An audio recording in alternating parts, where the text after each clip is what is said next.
1. Sobre a geração e a corrupção das coisas, que por natureza se geram e corrompem.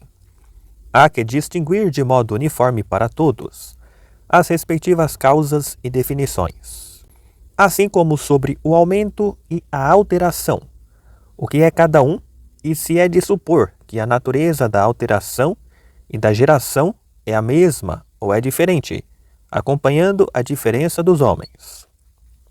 De entre os antigos, uns afirmam que a chamada geração simples é alteração, ao passo que outros defendem que a alteração e a geração são diferentes.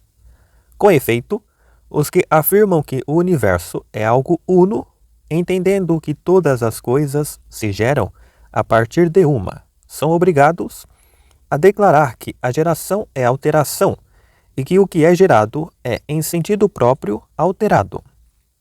Em contrapartida, para os que defendem que a matéria é mais do que uma, como Empédocles, Anaxágoras e Leucipo, a geração e a alteração têm de ser diferentes. No entanto, Anaxágoras ignorou a linguagem apropriada, pois diz que a geração e a destruição são o mesmo que a alteração, apesar de afirmar, tal como os outros, que os elementos são múltiplos. Para Empédocles, os elementos corpóreos são 4, embora na totalidade, juntamente com os princípios motores, perfaçam o número de 6, ao passo que para Anaxágoras, assim como para Leucipo e Demócrito, são em número infinito. É que Anaxágoras postula como elementos as homeomerias, tais como o osso, a carne, a medula e as restantes coisas em que a parte é sinônima com cada uma. Por seu lado, Demócrito e Leucipo dizem que é a partir de corpos indivisíveis que os restantes são compostos e que, sendo aqueles infinitos, quer em quantidade, quer quanto às respectivas formas, estes diferem uns dos outros em função dos corpos, de que se compõem, e em função da posição e da ordem dos mesmos.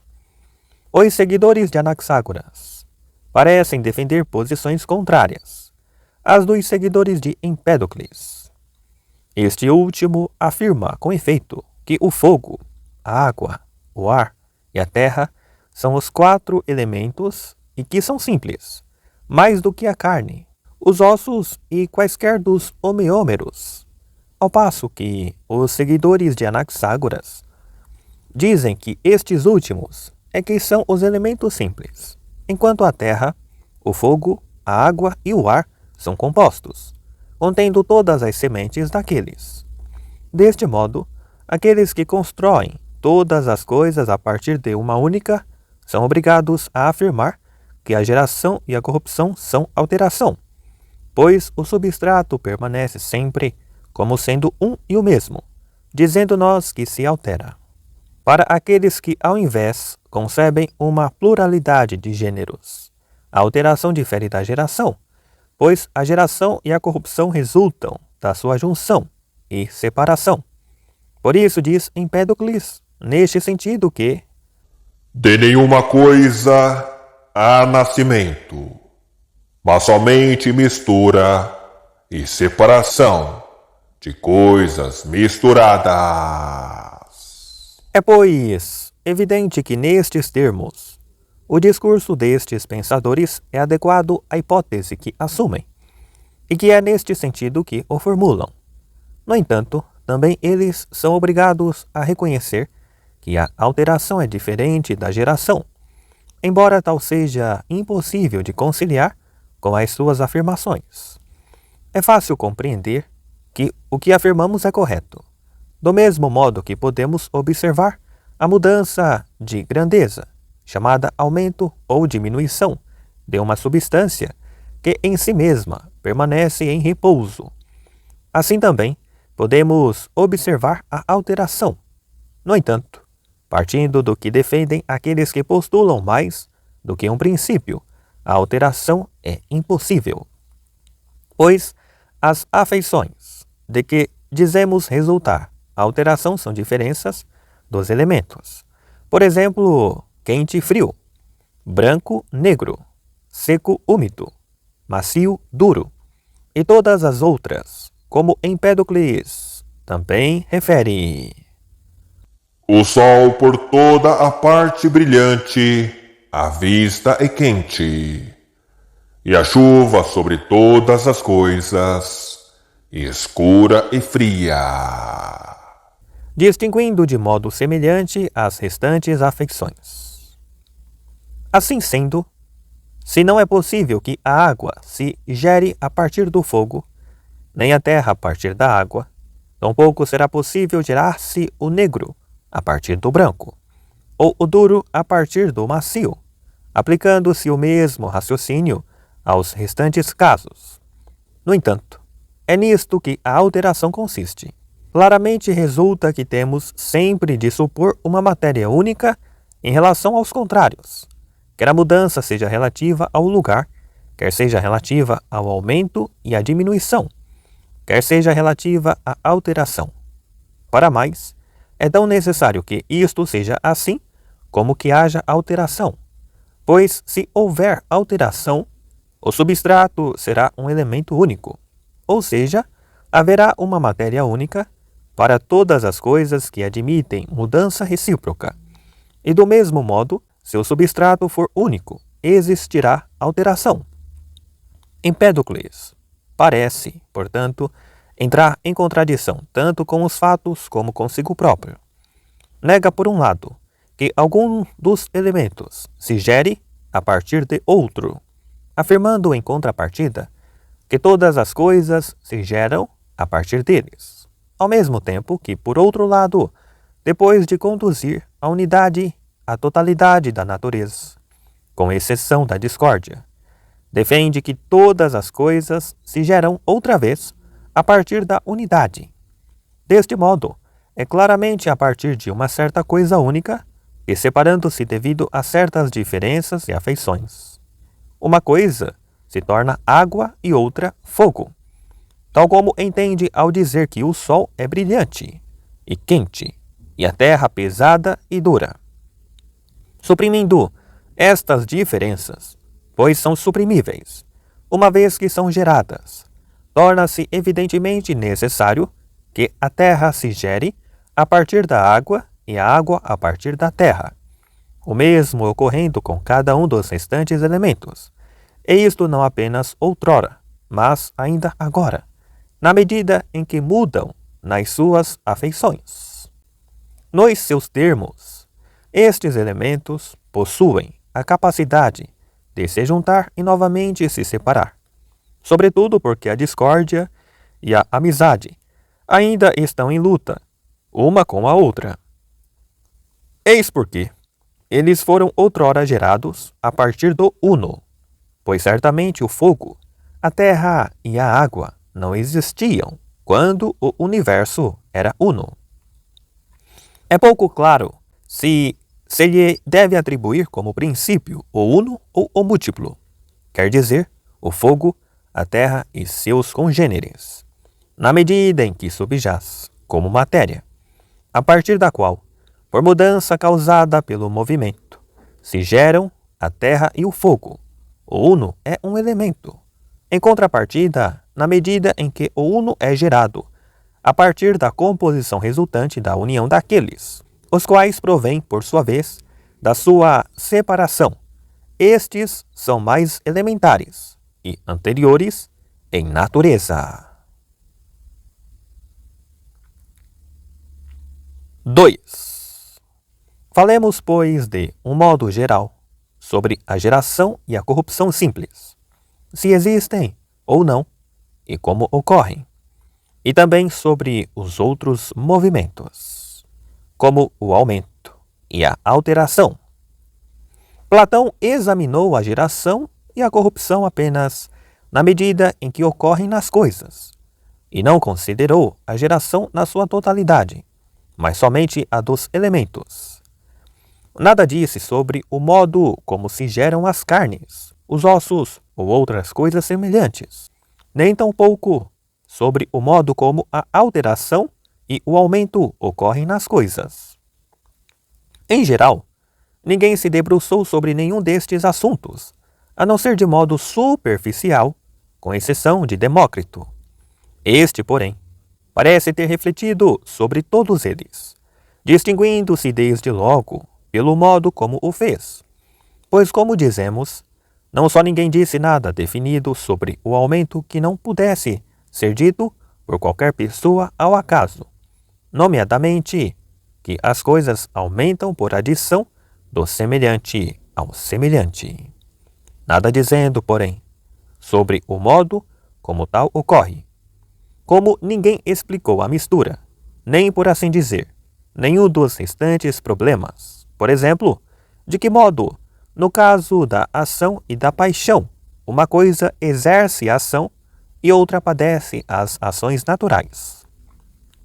Demócrito e Leucipo, porém, postulando as figuras delas, fazem resultar a alteração e a geração, sendo a geração e a corrupção explicadas pela sua associação e separação, e a alteração pela sua posição e ordem. Uma vez que acreditavam que a verdade reside na aparência sensível, e que as aparências são contrárias e inumeráveis, conceberam as figuras como sendo inumeráveis. Pelo que é devido a mudanças do composto, que a mesma coisa parece contrária a uma e a outra pessoa, e é transmutada por pequeno que seja o que se lhe misture, e pode parecer completamente diversa, devido à transmutação de um único constituinte, pois é com as mesmas letras que se compõe uma tragédia e uma comédia.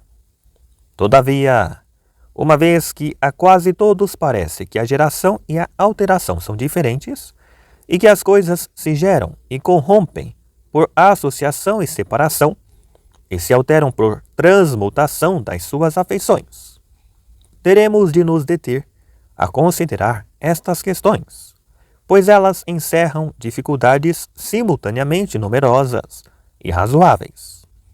Se por um lado a geração for uma associação, seguir-se-ão muitas consequências impossíveis.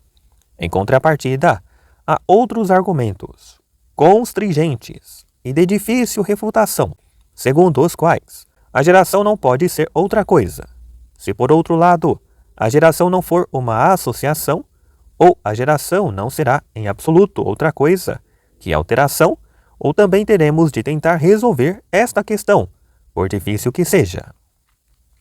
A origem de todos estes problemas está em saber se os entes se geram, alteram, aumentam e sofrem as correspondentes mudanças contrárias, porque as coisas primárias são grandezas indivisíveis.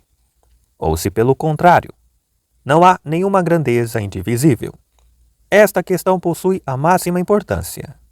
Além disso, se houver tais grandezas, serão corpos, como para Demócrito e Leucipo, ou superfícies, como no Timeu? Ora, quanto a esta última posição, é absurdo, como defendemos em outros escritos, decompor as coisas até as superfícies. Mais razoável será, portanto, afirmar a existência de corpos indivisíveis, embora também estes tenham muitas consequências absurdas. No entanto, para estes filósofos, é possível conceber a alteração e a geração, tal como dissemos, por meio da transmutação de um mesmo corpo, quanto à orientação, ao contato, e as diferenças das suas figuras, como faz Demócrito. Por isso, ele nega que a cor exista, sendo por orientação que as coisas adquirem cor, ao passo que a mesma explicação já não é possível para aqueles filósofos que dividem os corpos em superfícies, pois nada se gera, com exceção dos sólidos, por composição de superfícies, e eles, de resto, não tentam explicar a geração de uma afeição a partir das superfícies. A falta de experiência é causa da reduzida capacidade de compreender os fatos reconhecidos.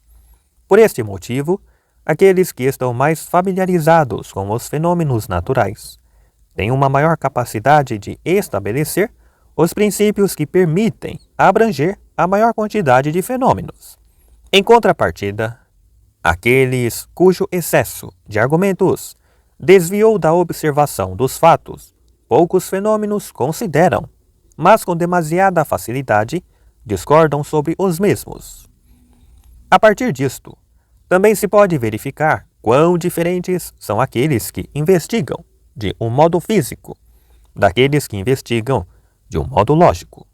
Pois sobre a existência de grandezas indivisíveis, alguns filósofos dizem que, se elas não existissem, o triângulo em si seria múltiplo, ao passo que Demócrito parece ter entendido a argumentos apropriados ao assunto, ou seja, de caráter físico. O que queremos dizer tornar-se-á claro à medida que avançarmos. Uma dificuldade surgirá, com efeito, se supuser a existência de um corpo ou grandeza totalmente divisível e a possibilidade desta divisão. O que haverá, então, que possa escapar à divisão? Pois se um corpo fosse totalmente divisível e tal divisão fosse possível, poderia ser totalmente dividido ao mesmo tempo, ainda que as divisões não ocorressem simultaneamente. E se tal pudesse acontecer, não seria impossível. Deste modo, se o corpo fosse por natureza totalmente divisível, quer se trate de divisão em metades ou de divisão em geral, nada de impossível resultaria ao ser dividido, pois mesmo que fosse inúmeras vezes dividido em inúmeras partes, o resultado não seria impossível, ainda que provavelmente ninguém o pudesse levar a cabo. Admitindo, porém, que o corpo seja totalmente indivisível, suponhamo-lo dividido. O que poderá restar? Uma grandeza?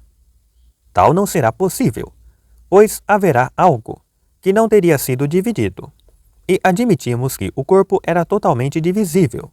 No entanto, se não restasse corpo nem grandeza, e houvesse divisão, ou o corpo seria constituído por pontos, sendo desprovidas de grandeza, as coisas que fosse composto, ou nada seria em absoluto.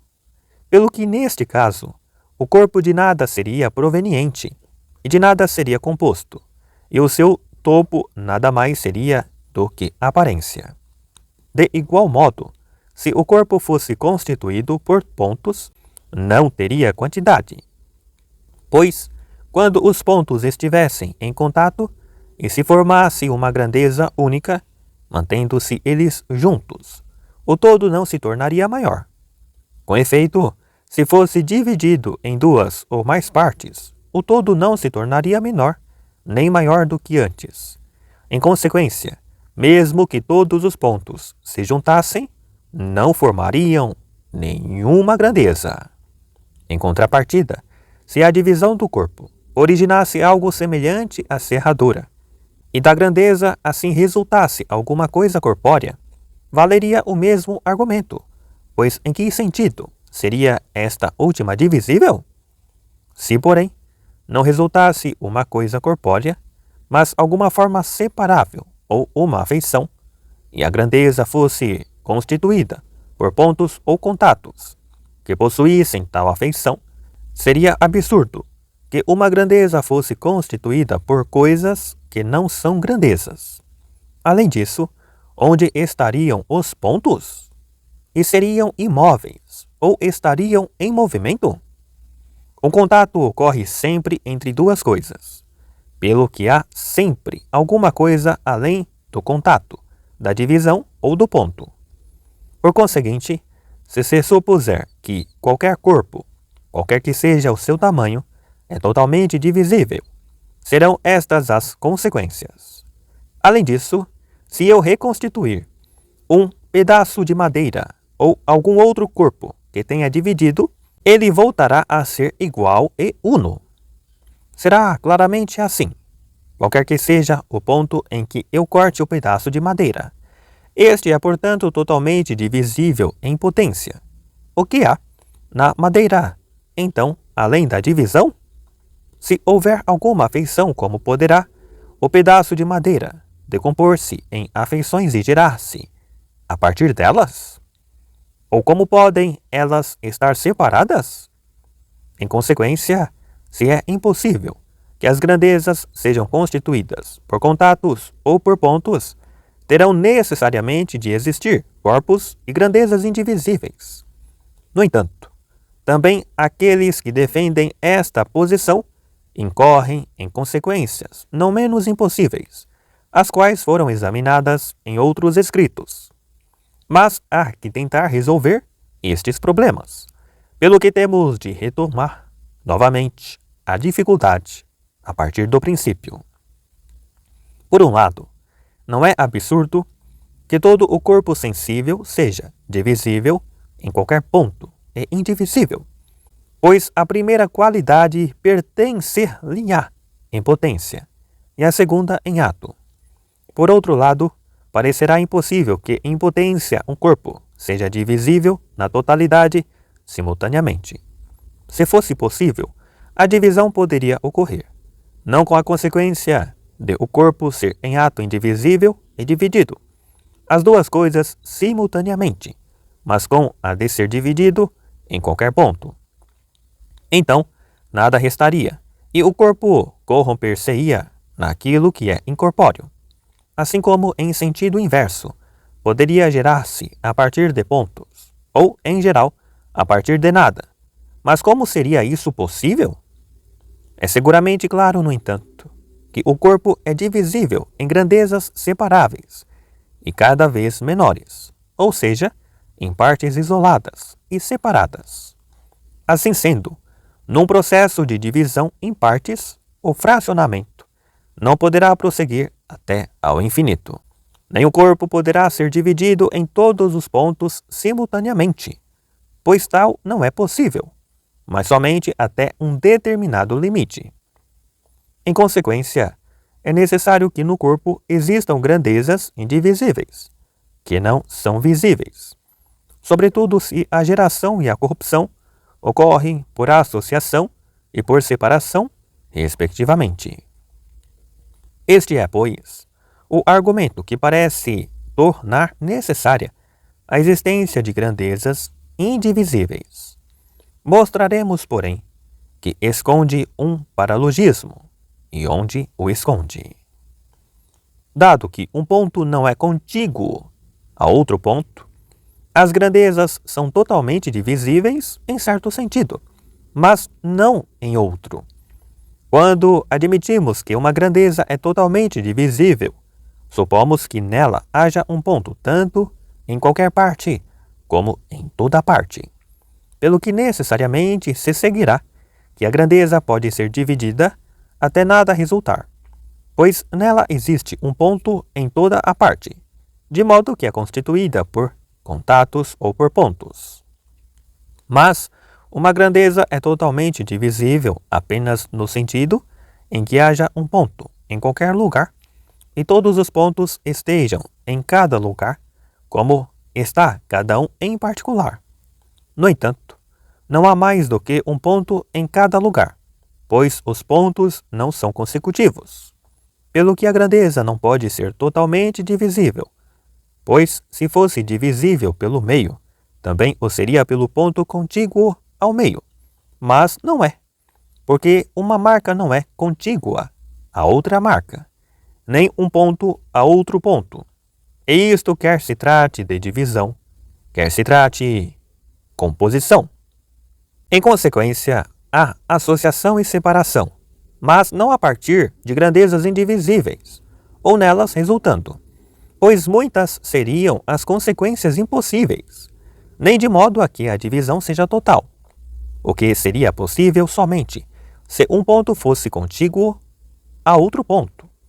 A separação resulta em partes pequenas ou mais pequenas, ao passo que a associação resulta de partes mais pequenas.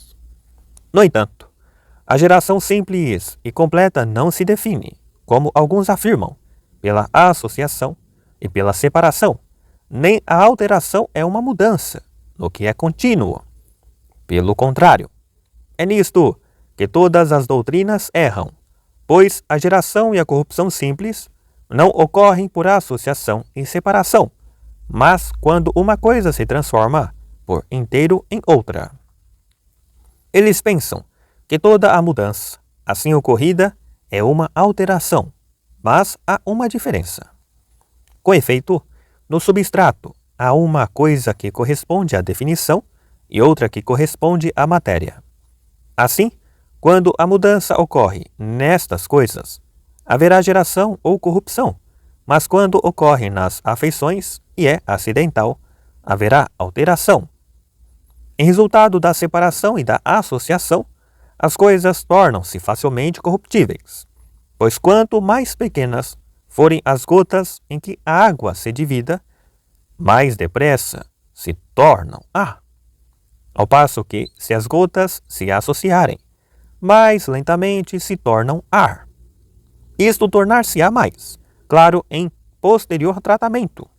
Por agora, será suficiente que fique estabelecido que a geração não pode ser associação, contrariamente ao que alguns afirmam. 3. Feitas estas distinções, consideremos em primeiro lugar se há alguma coisa que se gere e corrompa de modo simples, ou se neste sentido próprio não há nenhuma, ocorrendo a geração sempre a partir de alguma coisa e resultando em alguma coisa. Como, por exemplo, ser saudável a partir de ser doente, e ser doente a partir de ser saudável, ou ser pequeno a partir de ser grande, e ser grande a partir de ser pequeno. E assim em todos os outros casos. Pois se houver geração simples, alguma coisa poderá gerar-se de modo simples, a partir do não ser, pelo que será verdadeiro afirmar que o não ser é atributo de algumas coisas. Com efeito, a geração qualificada ocorre a partir do não ser qualificado, como a partir do não branco ou do não belo, ao passo que a geração simples ocorre a partir do não ser simples. Ora, simples significa ou o primeiro em cada predicação do ser, ou o universal, ou seja, o que engloba todas as coisas. Se por conseguinte, o não ser simples significar o primeiro, a geração simples será a geração de uma substância a partir de uma não substância.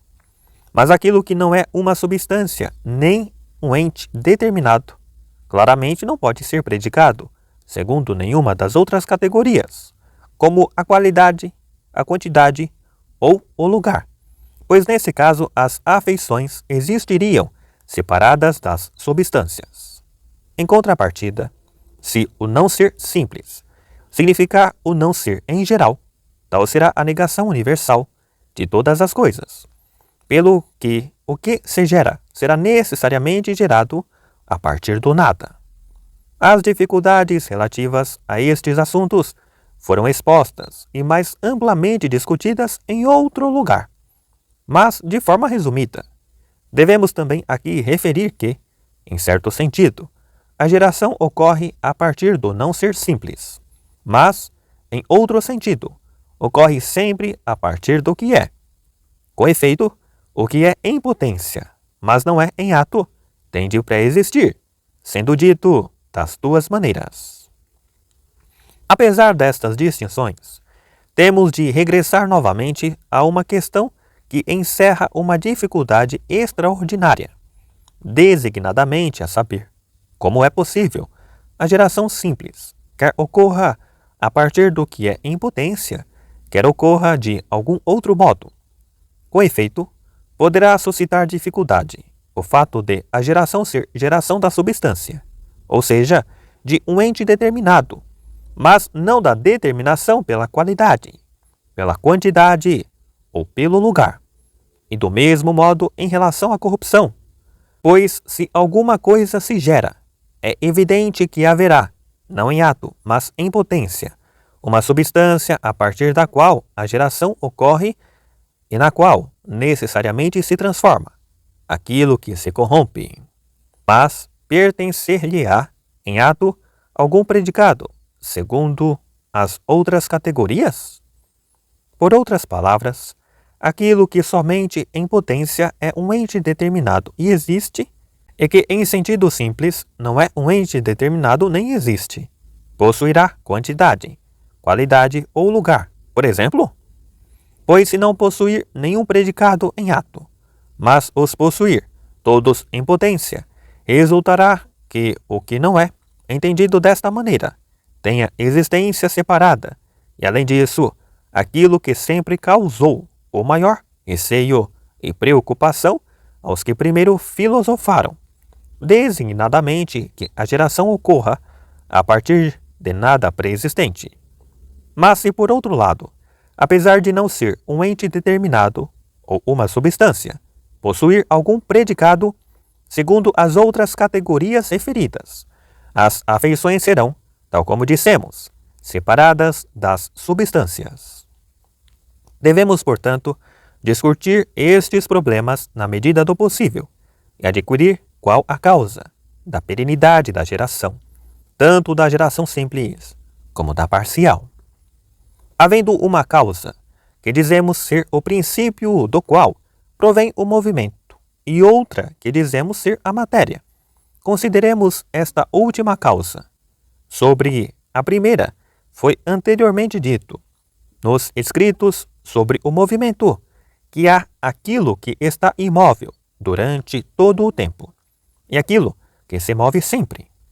Determinar o primeiro destes princípios, o imóvel, constitui tarefa de outra filosofia, designadamente da filosofia primeira. Quanto àquele que, sendo continuamente movido, move todas as outras coisas, teremos de explicar depois qual das causas ditas particulares apresenta esta característica. Por ora, falemos da causa classificada sob a espécie de causa material, devido à qual a corrupção e a geração nunca deixam de ocorrer na natureza. Pois se este problema for esclarecido, talvez possamos simultaneamente esclarecer a presente dificuldade relativa ao modo como se deve explicar a corrupção e a geração simples. O próprio problema de saber qual é a causa da continuidade da geração já apresenta uma dificuldade considerável. De fato, o que se corrompe regressa ao não ser, e o não ser não é nada, pois o não ser não é uma coisa, nem possui qualidade, quantidade ou lugar. Se por conseguinte, há sempre algum ente a desaparecer, por que motivo o universo se não consumiu e extinguiu há muito tempo? Se for de fato limitado aquilo a partir do qual se gera cada uma das coisas geradas? Não será certamente por ser infinito aquilo a partir do qual se gera cada coisa que a geração não deixa de ocorrer. Com efeito, tal é impossível, pois nada é infinito em ato e em potência. As coisas são infinitas por divisão, pelo que seria necessário que a geração não deixasse de ocorrer unicamente por se gerarem coisas cada vez menores. Mas não é isto o que nós vemos. Será então porque a corrupção de uma coisa é geração de outra e a geração de uma é a corrupção de outra, que a mudança é por necessidade incessante? No que diz respeito ao fato de haver geração e corrupção em todos os entes por igual, devemos admitir que esta causa é adequada a todos eles. Mas temos ainda de investigar por que motivo se diz que algumas coisas se geram e corrompem de modo simples e outras sem ser de modo simples, se na verdade o processo de geração de uma coisa é o mesmo que o de corrupção de outra, e o de corrupção de uma o mesmo que o de geração de outra. Este problema requer, de fato, uma explicação. Nós dizemos com efeito que em dado momento alguma coisa se corrompe em sentido simples, e não que se corrompe apenas enquanto determinada coisa. E dizemos que tal processo é uma geração simples, e tal outro uma corrupção. Em contrapartida, dizemos que determinada coisa se torna alguma coisa, mas não que se gera em sentido simples, pois dizemos que aquele que aprende se torna instruído, mas não que se gera em sentido simples. Do mesmo modo que muitas vezes estabelecemos uma distinção entre termos, ao afirmar que uns significam um ente determinado e outros não. Também a questão que estamos a investigar daí resulta. Convém, com efeito, distinguir em que se transforma aquilo que muda. Assim, por exemplo, talvez a passagem a fogo seja uma geração simples, mas há a corrupção de alguma coisa, da terra, por exemplo, enquanto a geração da terra é geração de alguma coisa, e não uma geração simples, embora seja uma corrupção simples, do fogo, por exemplo, retomando os dois termos de mudança de que fala Parmênides, o ser e o não ser, os quais diz serem o fogo e a terra. Em todo caso, nenhuma diferença há em supor estas ou outras coisas semelhantes, pois estamos a investigar o modo da mudança, não o seu substrato. A passagem ao não ser simples é, por conseguinte, corrupção simples, enquanto a passagem ao ser simples é geração simples. Assim, quer a mudança seja delimitada pelo fogo e pela terra, quer ou seja por outros termos, um deles será ser e o outro não ser. Este é, pois, um dos modos segundo os quais a geração e a corrupção simples se distinguem das que não são simples.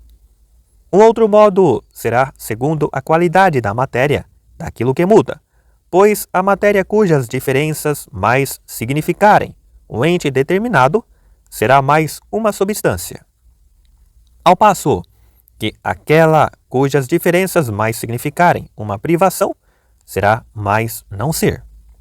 Se o quente, por exemplo, for uma predicação, ou seja, uma forma, o frio será uma privação, distinguindo-se a terra e o fogo segundo estas diferenças. Na opinião da maioria das pessoas, porém, a diferença reside principalmente no perceptível e no imperceptível. Assim, quando a mudança termina numa matéria perceptível, dizem que há geração, e quando termina uma matéria indivisível, dizem que há corrupção. Distinguem o ser e o não ser por ser percebido e não ser percebido, assim como entendem que o cognoscível é e o incognoscível não é, pois para eles a percepção sensível possui a força do saber. Neste sentido, tal como julgam que vivem e existem por causa da percepção ou da capacidade de sentir, assim pensam em relação às coisas, e estão, de certo modo, na direção da verdade, embora o que dizem não seja verdadeiro. Por conseguinte, consoante sejam consideradas segundo a opinião, ou segundo a verdade, a geração e a corrupção simples apresentam-se de modo diverso. Com efeito, de acordo com a percepção, o vento e o ar são uma coisa determinada e uma forma em menor grau do que a terra. Por isso, dizem que as coisas se corrompem, de modo simples, quando a sua mudança resulta em vento e ar, e que se geram de modo simples, quando a sua mudança resulta em algo tangível, ou seja, em terra, mas, de acordo com a verdade, são-no em maior grau. Está assim explicada a causa da existência de geração simples, que é corrupção de alguma coisa, bem como de corrupção simples, que é geração de alguma coisa. É por haver diferença na matéria, ou seja, porque esta é ou não é uma substância, ou porque é substância em maior ou menor grau, ou porque é mais perceptível ou menos perceptível a matéria, a partir da qual ocorrem e na qual resultam aquelas mudanças. Quanto ao motivo por que de algumas coisas se diz que se geram de modo simples, enquanto que outras se diz apenas que se tornam alguma coisa, sem ser por geração recíproca, segundo o modo que temos vindo a considerar. Pois o que até agora determinamos foi apenas o motivo porque, uma vez que toda a geração é corrupção de outra coisa, e toda a corrupção é geração de alguma outra, não atribuímos indiferentemente a geração e a corrupção às coisas que se transformam umas nas outras. E o que depois discutimos não considerava esta dificuldade, mas a de saber por que não se diz que se gera de modo simples aquele que aprende, dizendo-se que se torna instruído, ao passo que aquilo que nasce se diz que se gera de modo simples. Tais distinções são determinadas pelas categorias. Com efeito, há coisas que significam um ente determinado, outras uma qualidade, outras uma quantidade. Assim, das coisas que não significam uma substância, não se diz que se geram de modo simples, mas que se torna alguma coisa. No entanto, de modo igual em todas as categorias, disse que há geração somente segundo uma das duas séries de contrários. Na categoria da substância, por exemplo, dir-se-á haver geração, no caso de se gerar fogo, mas não no caso de se gerar terra. E na categoria da qualidade, quando alguém se torna instruído, mas não quando se torna ignorante. Explicamos, pois, o motivo por que umas coisas se geram de modo simples e outras não, tanto em geral como no que diz respeito às próprias substâncias, e porque o substrato é causa material da geração contínua, designadamente porque é capaz de se transformar nos contrários, e porque, no caso das substâncias, a geração de uma coisa é sempre a corrupção de outra, assim como a corrupção de uma é sempre a geração de outra. No entanto, não é necessário discutir o problema de saber por que motivo continua a haver geração, apesar de serem constantemente destruídas. Com efeito, assim como as pessoas dizem que a corrupção simples quando uma coisa passa a ser imperceptível e resulta em não ser, também dizem que há geração a partir do não ser quando uma coisa provém do que é imperceptível. Portanto, quer o substrato seja alguma coisa, quer não seja, o que se gera provém do não ser. Em consequência, do mesmo modo que uma coisa se gera a partir do não ser, corrompe-se resultando em não ser. É por conseguinte razoável que a geração não deixe de ocorrer, pois a geração é corrupção do não ser e a corrupção é geração do não ser. No que diz respeito a este não ser simples, porém, poder-se-ia colocar o problema de saber se é um dos contrários. Por exemplo, se a terra, ou seja, o pesado, é não ser, enquanto o fogo, ou seja, o leve, é ser. Ou se, não sendo o caso, também a terra é ser, enquanto o não ser é a matéria, tanto a da terra como a do fogo. Além disso, a matéria de cada um será diferente, não sendo neste caso possível que se gerem a partir uns dos outros e a partir dos contrários, pois em tais elementos, designadamente no fogo, na terra, na água e no ar, existem contrários? Ou será a matéria a mesma em certo sentido, mas diferente em outro? Com efeito, o que quer que seja aquilo que subjaz é o mesmo, mas o ser não é o mesmo. Sobre estes assuntos, seja bastante o que dissemos. 4. Expliquemos agora em que diferem a geração e a alteração, pois entendemos que estas mudanças são diferentes uma da outra. Dado que uma coisa é o substrato e outra a feição, que por natureza se predica do substrato, e que pode haver mudança em ambas.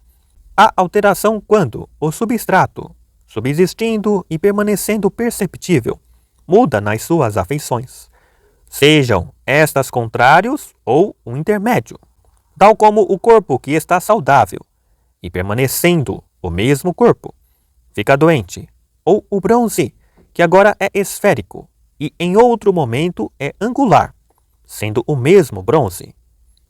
No entanto, quando muda na totalidade, sem que alguma coisa perceptível permaneça, como substrato, sendo o mesmo, quando, por exemplo, do esperma, na sua totalidade procede o sangue, ou da água, o ar, ou do ar, na sua totalidade, a água. Neste caso, ocorre a geração de uma coisa, bem assim como a corrupção da outra, sobretudo se a mudança proceder de uma coisa imperceptível para uma coisa perceptível, quer ao tato, quer a todos os sentidos, tal como quando a água se gera ou quando se corrompe em ar, pois o ar é quase imperceptível.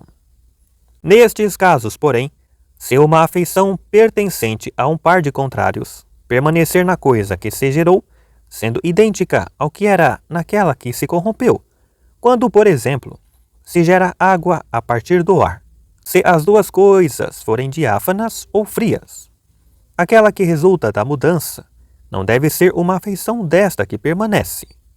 Em caso contrário, tratar-se-á de uma alteração, como quando, por exemplo, se corrompem o homem culto e se gera o homem inculto, mas o homem permanece o mesmo. Se a cultura e a incultura não fossem afeições essenciais do homem, dar-se-ia a geração da segunda e a corrupção da primeira. Por estas mudanças serem afeições próprias do homem, embora haja corrupção do homem culto e geração do homem inculto, elas são de fato afeições do que permanece. Por isso, tais mudanças são alteração. Assim sendo, quando a mudança entre contrários ocorre segundo a quantidade, é aumento e diminuição. Quando ocorre segundo o lugar, é translação. Quando ocorre segundo as afeições, ou seja, segundo a qualidade, é alteração. Quando não permanece nada de que o termo resultante da mudança seja uma afeição ou, em geral, um acidente, é geração e, por outro lado, corrupção. A matéria é, no sentido mais próprio do termo, o substrato capaz de admitir a geração e a corrupção, mas é também, em certo sentido, o substrato das restantes mudanças, porque todos os substratos são capazes de admitir certas contrariedades. Sobre a geração, se existe ou não existe e como ocorre, e sobre a alteração, ficam, deste modo, apresentadas as nossas distinções. 5. Resta falar sobre o aumento. Explicar em que difere da geração e da alteração, e de que modo aumenta cada uma das coisas que aumentam, e diminui cada uma das que diminuem. Em primeiro lugar, temos de indagar se a diferença entre estas mudanças reside somente naquilo em que elas ocorrem, na medida em que, por exemplo, a mudança de uma coisa determinada para outra, ou seja, se uma substância em potência para uma substância em ato, é geração, enquanto a mudança relativa à grandeza é aumento e a mudança relativa a uma afeição é alteração, consistindo as duas últimas em mudanças das coisas que são em potência, as que referimos para as que o são em ato, ou se a diferença reside também do modo como ocorre a mudança, pois é evidente que o que se altera não muda necessariamente quanto ao lugar, nem tampouco o que se gera, mas muda o que aumenta, assim como o que diminui, embora de modo diferente daquele segundo o qual muda o que se translada. Com efeito, aquilo que se translada muda de lugar na sua totalidade, ao passo que aquilo que aumenta muda de lugar como uma coisa que se distende, pois esta permanece onde está enquanto as suas partes mudam de lugar, embora não como as de uma esfera, dado que estas mudam de lugar enquanto o todo continua a ocupar um espaço igual, ao passo que as partes daquilo que aumenta mudam de modo a ocupar um espaço cada vez maior. Assim como as partes daquilo que diminui mudam de modo a ocupar um espaço cada vez menor. Resulta assim evidente que as mudanças do que se gera, do que se altera e do que aumenta são diferentes não apenas quanto àquilo a que são relativas, mas também quanto ao modo como se dão. Mas aquilo em que ocorrem as mudanças por aumento e diminuição, sendo em relação à grandeza, que o aumento e a diminuição parecem ocorrer, como devemos concebê-lo? Deveremos supor que o corpo e a grandeza se geram a partir do que em potência é corpo e grandeza, mas em ato é incorpóreo e desprovido de grandeza? E uma vez que isto pode ser compreendido em dois sentidos, qual corresponde ao modo como se produz o aumento? Será a partir de uma matéria separada e existente por si, ou de uma matéria existente em outro corpo? Ou será impossível que se produza de qualquer um destes dois modos? Com efeito, se a matéria possuir existência separada, ou não ocupará nenhum espaço, como um ponto, ou será um vazio, ou seja, um corpo não perceptível. Mas a primeira destas alternativas é impossível, e a segunda implica necessariamente que a matéria esteja em alguma coisa. Com efeito, o que a partir de tal matéria se gera estará sempre em algum lugar, pelo que também ela estará em algum lugar, ou por si, ou por acidente. Por outro lado, se de fato existir em alguma coisa, e ainda assim estiver separada de tal modo que nem por si nem por acidente seja pertença da mesma, muitas consequências impossíveis hão de resultar. Assim, por exemplo, se o ar se gera a partir da água, não será devido a uma mudança da água, mas porque a matéria do ar se encontra contida na água como se estivesse num recipiente. Nada impede, portanto, que haja na água uma variedade indeterminada de matérias, que possam tornar-se coisas em ato. Além disso, não parece ser este o modo como o ar se gera a partir da água, a saber, emergindo de uma coisa que subsista. Melhor será, por conseguinte, supor que a matéria é inseparável em todos os corpos, no sentido de ser idêntica e uma em número, mas não sendo uma por definição. No entanto, pelas mesmas razões, não se deve entender que a matéria de um corpo sejam pontos e linhas. A matéria é aquilo de que os pontos e as linhas são limites, e que jamais pode existir sem afeições e sem forma. Assim sendo, tal como também determinamos em outro lugar, uma coisa gera-se, em sentido simples, a partir de outra coisa, e por ação de alguma coisa que já exista em ato, e seja do mesmo gênero, ou da mesma espécie, como o fogo gerado pelo fogo, ou o homem gerado pelo homem, ou por ação de uma atualidade, pois o que é duro não é gerado pelo que é duro. E uma vez que há uma matéria da substância corpórea, mas que é já matéria de um corpo determinado, pois o corpo não existe como entidade comum. Ela é também a mesma da grandeza e da afeição, e é separável por definição, mas não é separável quanto ao lugar, a não ser também as afeições sejam separáveis. Da discussão destas dificuldades, resulta claramente que o aumento não é uma mudança a partir daquilo que, embora em potência seja grandeza, em ato não possui grandeza alguma, senão o vazio seria separável. E já antes afirmamos em outro lugar que tal é impossível. Além disso, uma tal mudança não é própria do aumento, mas da geração em geral. Com efeito, o aumento é um incremento de uma grandeza já existente, enquanto a diminuição é uma redução da mesma. Por isso, o que aumenta tem de possuir alguma grandeza, pelo que o aumento não deve proceder de uma matéria sem grandeza para uma atualidade de grandeza, pois isso seria, sobretudo, a geração de um corpo e não tanto o seu aumento.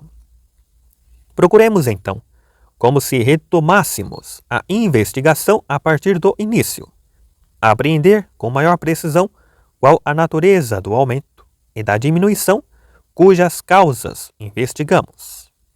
Verificamos que toda e qualquer parte de uma coisa que aumenta é aumentada, do mesmo modo que no caso da diminuição, toda e qualquer parte se torna menor. Além disso, o aumento parece ocorrer quando alguma coisa se junta, e a diminuição quando alguma coisa se retira. Por conseguinte, o aumento tem necessariamente de ocorrer pela junção de alguma coisa incorpórea ou pela junção de um corpo. Se ocorrer pela junção de alguma coisa incorpórea, haverá um vazio separado.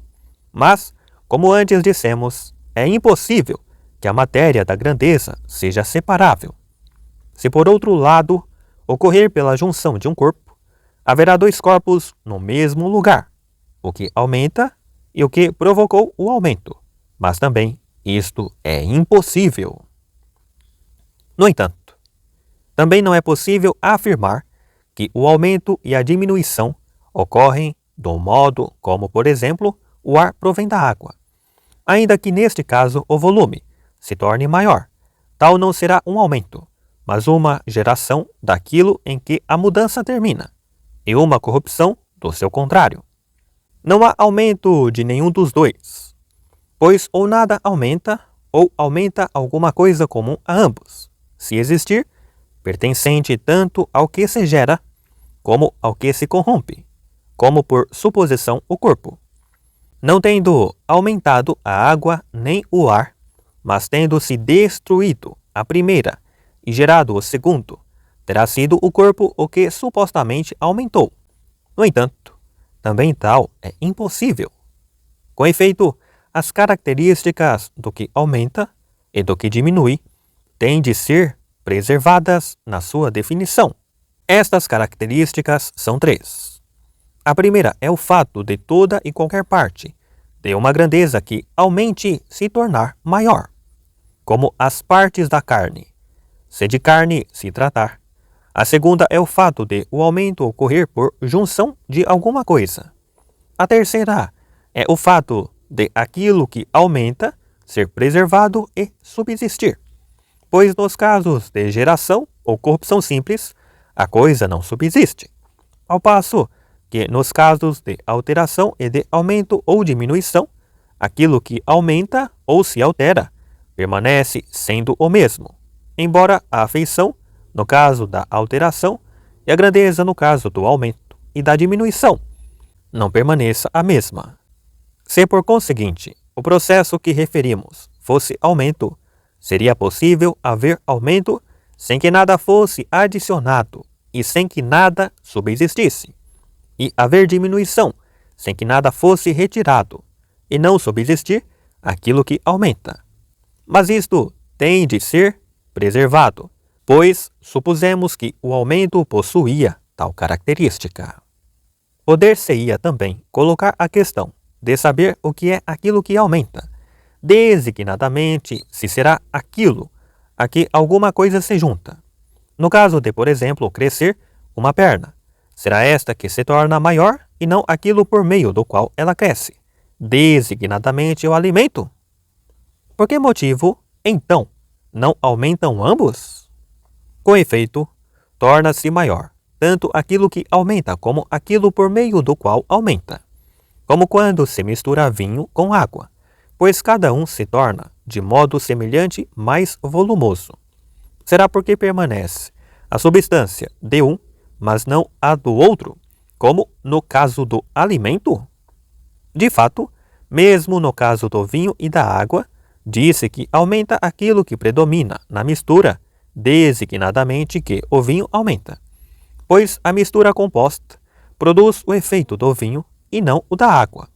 O mesmo ocorre no caso da alteração, se a carne continuar a ser carne, ou seja, aquilo que é, mas adquirir uma afeição essencial que antes não possuía, disse que se altera, quando aquilo por meio do qual a carne é alterada, umas vezes não é afetado, outras vezes também se altera. No entanto, o que produz a alteração e o princípio do movimento residem naquilo que aumenta e naquilo que se altera, pois neles se encontra o motor. De fato, também aquilo que entra poderá tornar-se maior, tal como o corpo que o consumiu, como se, por exemplo, depois de entrar, se tornasse vento, mas corrompe-se depois de sofrer tal mudança, e o motor não se encontra nele. Tendo suficientemente discutido estas questões, é preciso tentar encontrar a solução do problema, salvaguardando as condições de aquilo que aumenta subsistir, de o aumento ocorrer por junção, e a diminuição por retirada de alguma coisa, e ainda de cada ponto perceptível se tornar maior ou menor, e sem o corpo ser vazio, nem haver duas grandezas no mesmo lugar, nem aumento por meio de alguma coisa incorpórea. Para compreender a causa do aumento, há que determinar, em primeiro lugar, que as coisas anomeômeras aumentam por aumentarem as homeômeras, pois todas as anomeômeras são compostas por estas últimas. E, em segundo lugar, que a carne, o osso e todas as partes deste tipo possuem um duplo aspecto, tal como as outras coisas que possuem a forma na matéria, pois tanto a matéria como a forma são designadas carne ou osso. Que cada uma das partes aumente, e que tal ocorra pela junção de alguma coisa, é possível no que diz respeito à forma, mas não no que diz respeito à matéria. É preciso considerar a questão à luz do que sucederia se alguém medisse água com uma mesma medida, pois o que cada vez produzisse seria sempre diferente. É assim que aumenta a matéria da carne. Não há acréscimo em cada uma das suas partes, havendo uma parte que é dispensada e outra que é acrescentada. Há, porém, acréscimo em cada parte da figura ou forma. Nas coisas anomeômeras, como a mão, verifica-se mais claramente que o aumento é proporcional, pois nestas coisas a distinção da matéria em relação à forma é mais evidente do que na carne e nas coisas homeômeras. Por isso, se considera que num cadáver ainda existe carne e osso, mais do que mão e braço. Em determinado sentido, portanto, cada uma das partes da carne aumenta, mas em outro sentido, não. Cada uma das partes é acrescentada no que diz respeito à forma, mas não no que diz respeito à matéria. O todo, porém, torna-se maior pela adição de alguma coisa a que chamamos alimento e lhe é contrária, bem como pela transformação do alimento ao adquirir a mesma forma que a da carne, como por exemplo o úmido, que se juntasse ao seco, e depois da junção mudasse e se tornasse seco. Em determinado sentido, com efeito, o semelhante aumenta por meio do semelhante, mas em outro sentido, aumenta por meio do dissemelhante. Poder-se-ia ainda colocar a questão de saber como deve ser aquilo por meio do qual uma coisa aumenta. É evidente que terá de ser em potência, aquilo que aumenta, carne em potência. Por exemplo, se aquilo que aumenta for carne. Em ato, será por conseguinte outra coisa. Assim, quando esta se corrompe, gera-se carne, embora na verdade ela própria, por si, se não torne carne, pois isso seria uma geração e não um aumento. Sendo pelo contrário, aquilo que é aumentado, que se torna carne por meio de tal coisa, que a afeição sofrerá. Então, esta coisa, por parte daquilo que é aumentado? será ela misturada, como se juntasse água a vinho, e este fosse capaz de converter em vinho aquilo que lhe foi misturado? Deste modo, tal como o fogo se prende ao combustível, assim o princípio de aumento, que inere naquilo que aumenta, sendo carne em ato, se apodera da carne em potência, que se lhe junta, produzindo carne em ato. Portanto, aquela tem de estar junto desta, dado que, se estiver separada, a mudança será uma geração. Com efeito, é possível fazer fogo, colocando lenha sobre o fogo já existente. E neste caso, há aumento. Mas, quando se ateia fogo à própria lenha, há geração. A quantidade considerada universalmente não se gera, tal como não se gera o animal, que não seja um homem nem um indivíduo de outra espécie de animal. O universal, neste caso, equivale à quantidade daquele. Em contrapartida, geram-se a carne e o osso, ou a mão e as respectivas homeomerias, aumentando por meio da junção de uma quantidade de alguma coisa, mas não de uma quantidade de carne, na medida em que aquilo que se junta é em potência o conjunto de ambas as coisas, ou seja, uma quantidade de carne. Produz aumento, pois tanto tem de se tornar uma quantidade como tem de se tornar carne. Mas na medida em que é em potência apenas carne, fornece alimento. Nisto diferem, por definição, a nutrição e o aumento. É por isso que a nutrição ocorre sempre enquanto o corpo está vivo, e ainda que este esteja a perecer, ao passo que o aumento não ocorre sempre. É também por isso que a nutrição, embora por um lado seja o mesmo que o aumento, por outro lado é essencialmente diferente, pois na medida em que aquilo que se junta é em potência uma quantidade de carne, é o que suscita o aumento da carne, mas na medida em que é potência apenas carne, é alimento. Esta forma sem matéria é como um tubo, uma certa potência na matéria. Se lhe juntar uma determinada matéria que seja em potência, um tubo e possua também em potência uma quantidade estes tubos, tornar-se-ão maiores. Mas se a forma já não for capaz de atuar, como no caso da água, que ao ser misturada em quantidades cada vez maiores com o vinho, o faz finalmente ficar aguado e o converte em água, ocorrerá então uma diminuição da quantidade. Todavia, a forma subsiste. 6. Temos de falar, em primeiro lugar, sobre a matéria e as coisas, a que chamamos elementos, determinando se existem ou não, e se cada um deles é eterno ou é gerado, de alguma maneira. E se no caso de ser gerado, todos se geram da mesma maneira, a partir uns dos outros, ou há algum que seja primário. É, portanto, necessário, antes de mais, considerar alguns assuntos atualmente discutidos, de forma pouco precisa.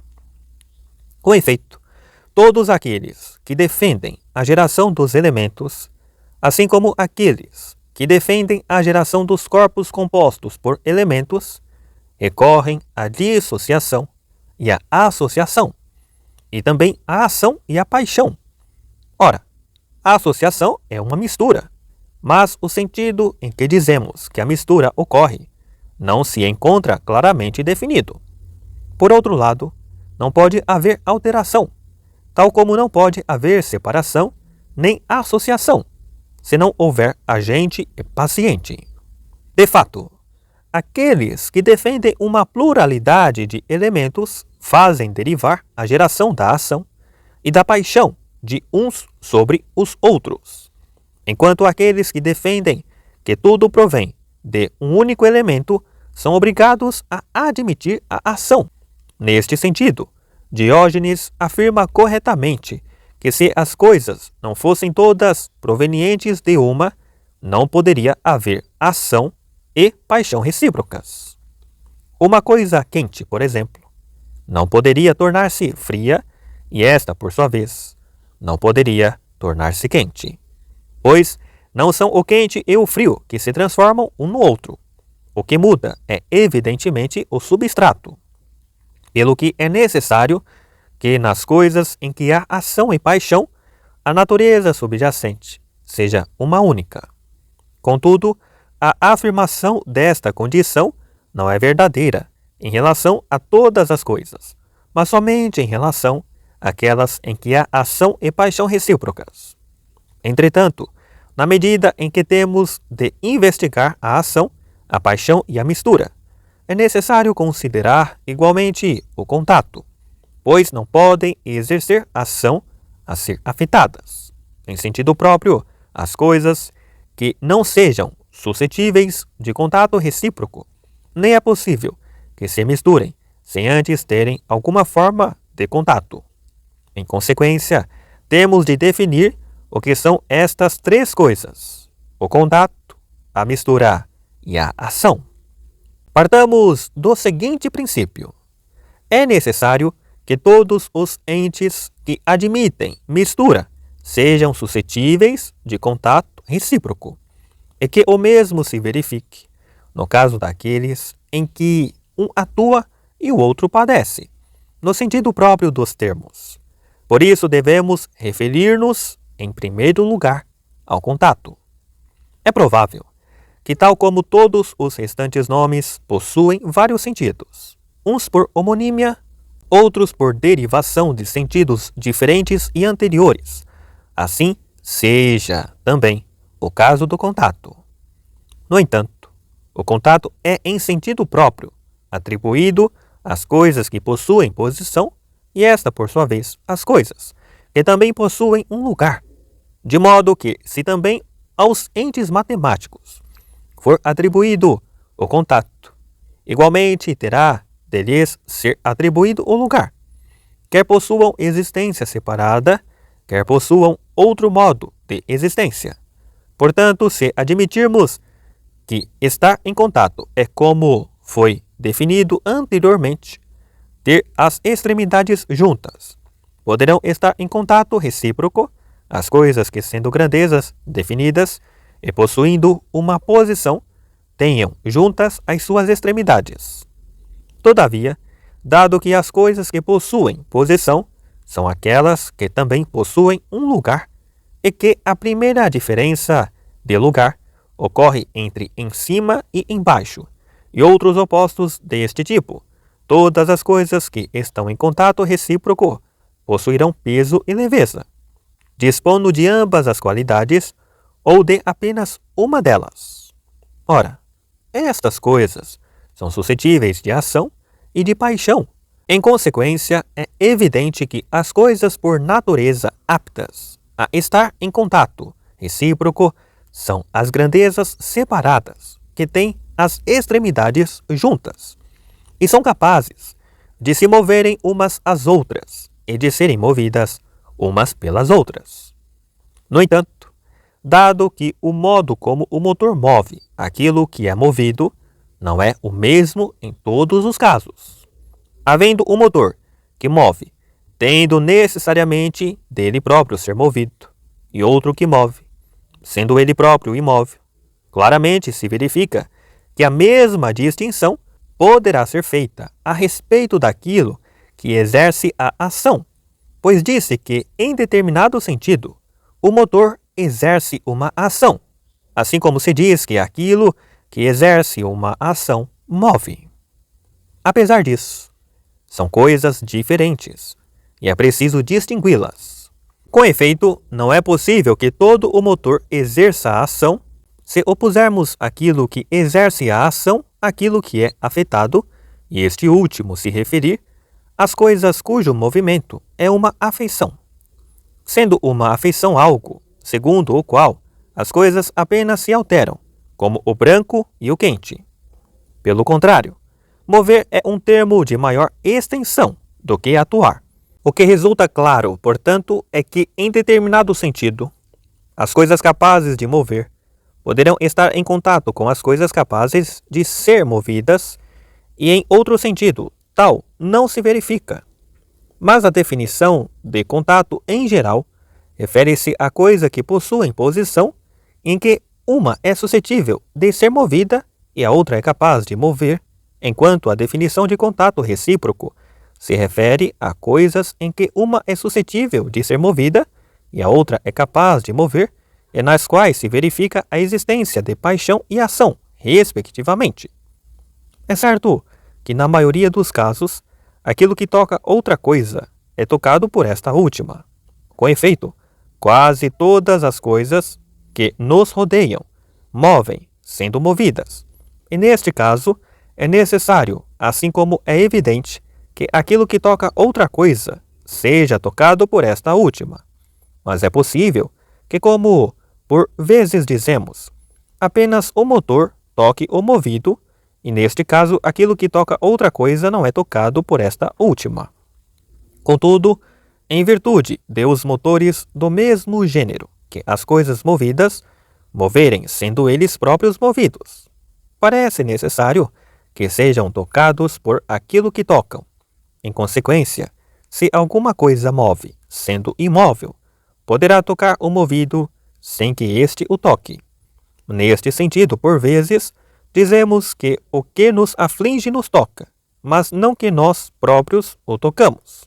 Fica assim definido o contato no âmbito dos entes naturais. 7. Falemos a seguir sobre a ação e a paixão. Sobre este assunto, herdamos dos nossos predecessores explicações opostas entre si. A maioria está de acordo ao afirmar que o semelhante nunca é afetado pelo semelhante, porque nenhum é mais ativo ou passivo do que o outro, pois dizem que a coisas semelhantes pertencem, no mesmo grau, todas as propriedades que tenham idênticas, e que são as coisas de semelhantes e diferentes que por natureza atuam e padecem entre si.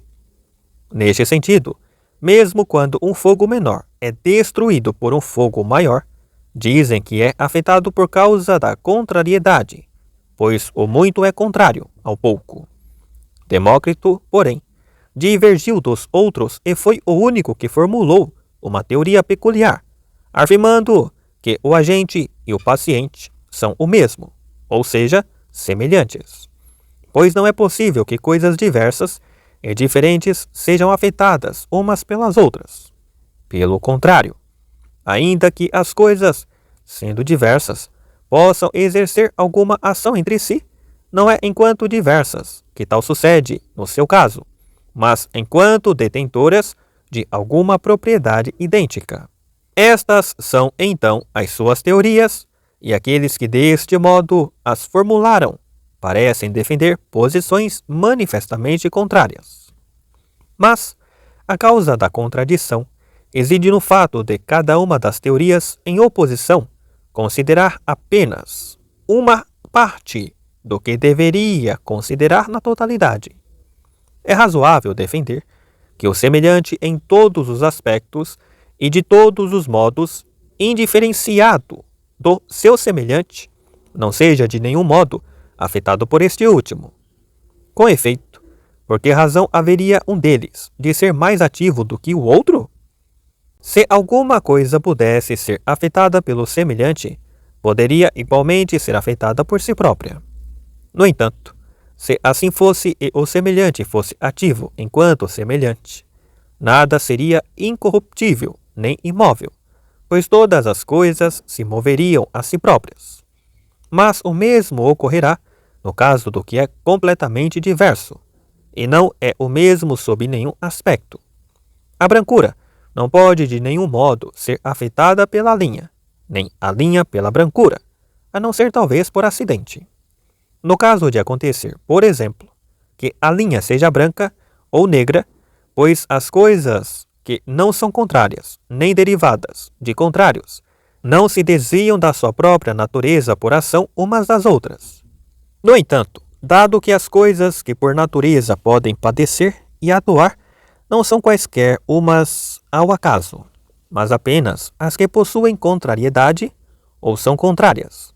É necessário que o agente e o paciente sejam semelhantes e o mesmo em gênero, mas dissemelhantes e contrários em espécie, pois um corpo pode, por natureza, ser afetado por um corpo, um sabor por um sabor, uma cor por uma cor, e, de modo geral, uma coisa por outra do mesmo gênero, sendo causa disto o fato de, em cada caso, os contrários pertencerem ao mesmo gênero e de serem contrárias as coisas que atuam e padecem entre si. Em consequência, é necessário que, em certo sentido, o agente e o paciente sejam o mesmo, e, em outro sentido, sejam diversos e dissemelhantes entre si. E uma vez que o paciente e o agente são o mesmo, ou seja, semelhantes em gênero, mas dissemelhantes em espécie, e que tal se verifica nos contrários, resulta claro que os contrários e os seus intermédios são reciprocamente passivos e ativos. E é, de fato, entre eles que a corrupção e a geração em geral ocorrem. Assim, se torna imediatamente compreensível o motivo por que o fogo aquece e o frio aferrece, e, em geral, porque o agente assimila a si o paciente. Com efeito, o agente e o paciente são contrários, e a geração ocorre na direção do contrário, pelo que é necessário que o paciente mude na direção do agente. Pois é deste modo que a geração ocorrerá na direção do contrário. É por conseguinte compreensível que, sem defender a mesma posição, os autores de cada uma das teorias consigam uns e outros tocar a natureza das coisas. Com efeito, por vezes dizemos que o que é afetado é o substrato, que é o homem. Por exemplo, o que é curado ou aquecido ou arrefecido, e do mesmo modo em outros casos. Mas outras vezes dizemos que o que é esquecido é o frio, ou o que é curado é o estado de doença. Em ambos os casos, o que dizemos é verdadeiro, e do mesmo modo nos exprimimos a respeito do agente. Por vezes dizemos que o que faz aquecer é o homem, outras vezes dizemos que é o quente, dado que, de acordo com um sentido, que é afetado é a matéria, mas, de acordo com o outro, é o contrário. Por conseguinte, uns, considerando aquele substrato, supuseram que o agente e o paciente deveriam ter alguma coisa que fosse a mesma, ao passo que os outros, considerando as outras coisas, supuseram o contrário. Devemos aceitar, a respeito da ação e da paixão, o mesmo argumento que mantemos a respeito de mover e ser movido. Com efeito, o motor também é entendido em dois sentidos, pois aquilo no qual reside o princípio do movimento parece mover o princípio, é de fato a primeira causa, tanto como aquilo que é último em relação ao movido e à geração. Verifica-se o mesmo a respeito do agente, pois tanto dizemos que o que cura é o médico, como que é o vinho. Assim, no caso do movimento, nada impede que o primeiro motor seja imóvel. Em alguns casos, é mesmo necessário, enquanto o último invariavelmente move sendo movido. No caso da ação, por sua vez, nada impede que o primeiro agente seja impassível, ao passo que o último exerce a ação sendo ele próprio afetado.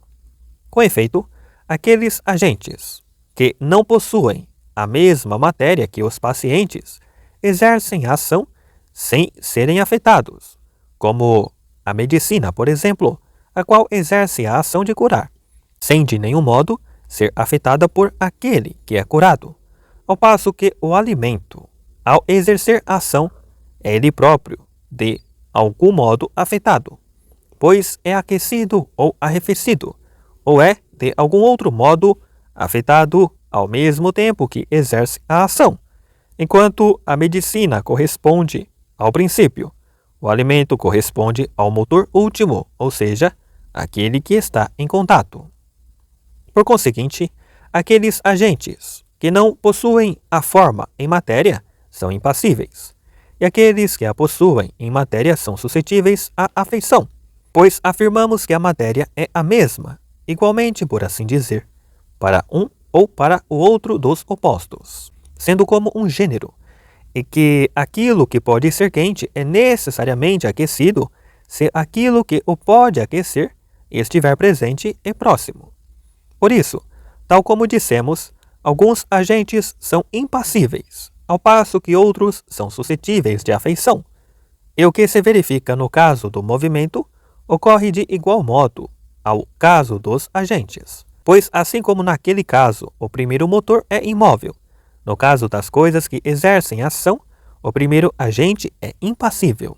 O agente é causa no sentido daquilo em que reside o princípio do movimento, mas a causa final não é ativa, motivo pelo qual a saúde não é ativa, a não ser em sentido metafórico. Com efeito, quando o agente está presente, o paciente torna-se alguma coisa, mas quando estão presentes os estados, o paciente já não se torna alguma coisa, pois já é alguma coisa. Ora, as formas, ou seja, os fins, são um tipo de estados. A matéria, porém, enquanto matéria é passiva. Assim sendo, o fogo possui o calor na matéria, mas se existisse um calor separado, este não poderia ser afetado de maneira nenhuma. Por conseguinte, talvez seja impossível que o calor exista separadamente, mas se houver algumas coisas com existência separada, o que dissemos será verdadeiro em relação às mesmas. Fica assim determinado o que são a ação e a paixão, em que coisas ocorrem, e também por que razão e como ocorrem. 8. Expliquemos mais uma vez como é possível que a ação e a paixão ocorram. Alguns filósofos pensam que as coisas são afetadas quando o último agente, ou seja, o agente no sentido mais próprio, nelas penetra através de certos poros. E afirmam que, a este modo, que nós vemos, ouvimos e temos percepção de todas as outras sensações, acrescentando que vemos através do ar, da água e dos corpos diáfanos, porque estes possuem poros, invisíveis, devido à sua pequenez, mas bastos e alinhados, e tanto mais numerosos, quanto mais diáfanos forem os corpos. Foi esta a explicação que tais filósofos, incluindo Empédocles, apresentaram relativamente a algumas coisas, não se referindo apenas às que exercem ação e são afetadas, mas também às que se misturam, as quais dizem ser aquelas cujos poros são reciprocamente simétricos. No entanto, a teoria mais sistemática e que oferece uma explicação única, diferente a todas as coisas, foi apresentada por Leucipo e Demócrito, os quais tomaram por princípio aquele que é conforme a natureza.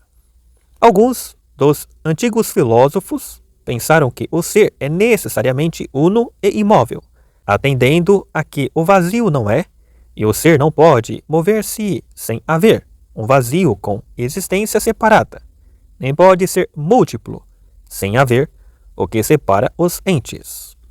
Para eles, pensar que o todo não é contínuo, estando dividido em partes que mantêm contato, não é diferente de afirmar a existência da pluralidade, e não do uno e do vazio. Se o todo fosse totalmente divisível, nada seria uno, pelo que tampouco haveria pluralidade e o todo seria vazio. Por outro lado, se fosse divisível em alguns pontos e não em outros, tal pareceria qualquer coisa de artificioso. Com efeito, qual seria o limite da divisão? E por que motivo uma parte do todo seria assim indivisível, ou seja, inteira, e a outra dividida? Além disso, ainda assim seria necessário negar o movimento. Em resultado destes argumentos, ultrapassando e ignorando a sensação a pretexto da obrigação de sentir a razão, afirmam que o todo é uno e imóvel, e alguns acrescentam que é infinito, pois o limite que tivesse falo-ia confinar com o vazio. Foi com esta explicação que, pelas causas indicadas, alguns filósofos discorreram sobre a verdade. Além disso, a concepção de tais opiniões parece, consequentemente, se atendermos aos argumentos, mas aproxima-se da loucura, se atendermos aos fatos. Com efeito, não há nenhum lucro que esteja tão fora de si que o fogo e o gelo lhe pareçam uma só coisa, sendo apenas entre o que é belo e o que, por força do hábito, aparenta sê-lo, que alguns, devido à sua loucura, creem não haver diferença. Em contrapartida, Leucipo pensou dispor de argumentos que, concordando com a sensação, não eliminariam a geração e a corrupção, nem o movimento, nem tampouco a multiplicidade dos entes, fazendo tais concessões aos fenômenos e concedendo aos que defendem o uno em não poder haver movimento sem vazio. Afirma que o vazio é não ser e que nada do que é não ser, pois o ser em sentido próprio é totalmente pleno. No entanto, este ser não é um, mas muitos, infinitos em números e invisíveis devido à pequenez dos seus volumes. Estes seres movem-se no vazio, pois há vazio, e produzem geração quando se reúnem, assim como produzem corrupção quando se separam. Além disso, exercem ação e são afetados quando por acaso têm contato, e por isso mesmo não são um, e produzem geração quando se combinam e entreligam.